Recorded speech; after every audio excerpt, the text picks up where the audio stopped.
ang team ng One Batangas, siyempre kasama ang ating mga bukal. Ito ang team na magdadala sa plano ng ating Pangulong Bagong Pilipinas.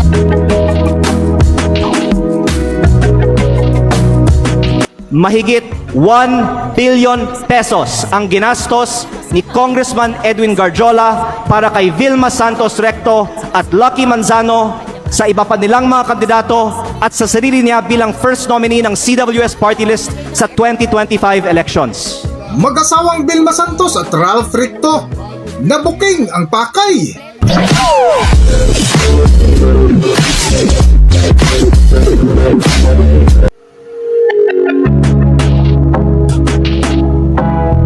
Welcome back to Philippine Celebrity Broadcast. Nitong nakarang halalan 2025 nga ay ginulat ng mag-asawang Ralph Recto at Vilma Santos ang Batangas na kung saan nag-iwan ng maraming katanungan kung bakit pari-pariho at sabay-sabay tumakbo sa 2025 election sina star for all season Vilma Santos at ang dalawa niyang anak na sina Luis Manzano at Ryan Christian Recto.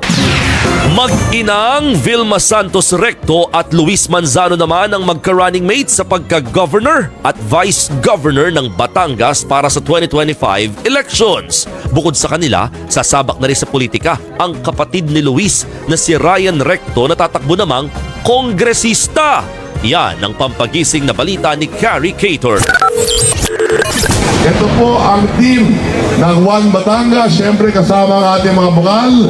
Ito ang team na magdadala sa plano ng ating Pangulong Bagong Pilipinas. Kumpleto ang pamilya Recto nang isa-isang ipakilala ni Finance Secretary Ralph Recto ang mga magiging manok ng kanilang slate sa iba't ibang posisyon sa Batangas. Numero 1 pambato ng Team 1 Batangas ang kanyang misis na si Vilma Santos Recto na tatakbo ulit sa pagka-governor ng probinsya. Pero kung dati silang mag-asawa lang ang nasa politika, ngayon sasabak na Recto ang mga eleksyon ang mga anak nilang si Luis Manzano at Ryan Recto. Kanina nga sabay-sabay nag-file ng certificates of candidacy ang mag-iina sa Kapitolyo. Si Luis first time tatakbo bilang running mate ng ina sa pagka-vice governor, habang ang bunsong si Ryan tatakbo namang kongresista sa 6th District. Ay kung alam niyo lang kung gaano kahaba ang usapan namin ng aking misis na si Jessie. Siyempre medyo mag-iibang dynamics ng aming pamilya. Much like my brother, actually, it took a lot of time too. But now, I guess, all that's left to do is to answer that calling and do my part for the people of Lipa. Kung manalo ang mag-iina, 4 na sila lahat na nasa gobyerno. Pero depensa ng Star for All Seasons, continuity raw ng trabaho at mga programa sa Batangas ang goal nila, kaya sabay-sabay silang tumatakbo. So I'm sure with my 2 boys, magiging epektibo para mas makapagtrabaho pa ng mas mabilis.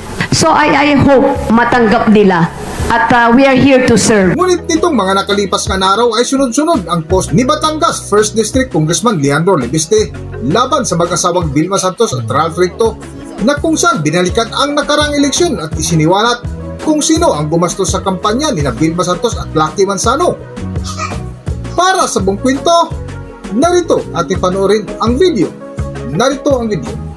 Ayon sa aking tansya at pananiliksik, mahigit 1 billion pesos ang ginastos ni Congressman Edwin Garjola para kay Vilma Santos Recto at Lucky Manzano sa iba pa nilang mga kandidato at sa sarili niya bilang first nominee ng CWS party list sa 2025 elections. Sa aking distrito, ang tansya ko ay 150 million. At ayon sa ibang mga politiko, gumastos sila ng 200 o 300 million sa kanilang distrito. Kaya sa 6 na distrito ng Batangas, sinasabi ng iba na aabot ng 2 bilyon ang ginastos ni Recto at Garjola. Lalo't mas malaki pa ang ginastos sa Lipa. Pero hindi po ko po bubuksan ang mga kinatawan ng Lipa sa aking pahayag na ito. Pero sabihin na lang natin na 1 billion pesos ang ginastos ni Recto at Garjola sa 2025 elections. Noong April 16, 2025 naman, inimbita ako ni Congressman Garjola na mag-dinner sa kanyang bahay sa Punta Fuego na Sugbo sa aking distrito kasama si Secretary Recto na makikita sa mga picture na ibinahagi ko sa Facebook para hingin aking tulong para kay Vilma at Lucky.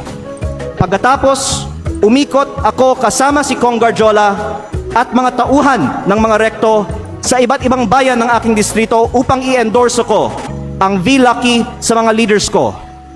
Pagkatapos ng mga meeting, nakatanggap ako ng reports na may ibinigay umano na cash para ikampanya si Vilma at Lucky na galing raw kay Congressman Garjola. Tila si Congressman Garjola ang gumagastos para sa kampanya ni V-Lucky. Batay sa aking mga nakita sa aking distrito at sa mga pagpupulong at materyales kung saan ang nakalagay ay Vilma Santos Recto, Lucky Manzano at CWS party list. Ang ibang mga politiko sa Batangas ay pwede ding tumestigo na si Garjola ang gumagastos para sa mga rekto. Kahit pagkatapos ng eleksyon, ibinahagi ko din sa Facebook ang picture ng meeting ni Gov. Vilma at Secretary Ralph sa mga mayors ng Batangas sa Tagaytay Highlands noong August 15 na ayon sa mga dumalo ay hosted by Congressman Garjola.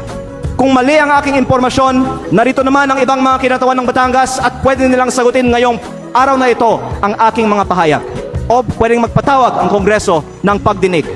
At kung totoo na 1 billion pesos o mahigit pa ang ginastos ni Congressman Garjola para sa mga rekto sa nakaraang kampanya, ang susunod na tanong ay, bakit si Garjola gumastos ng mahigit 1 billion piso para sa mga rekto? Ito ba ay pagkakaibigan lang o may ginagawa ba si Ralph Recto as Cabinet Secretary of the Republic of the Philippines para makapaggastos ng ganito si Garjola?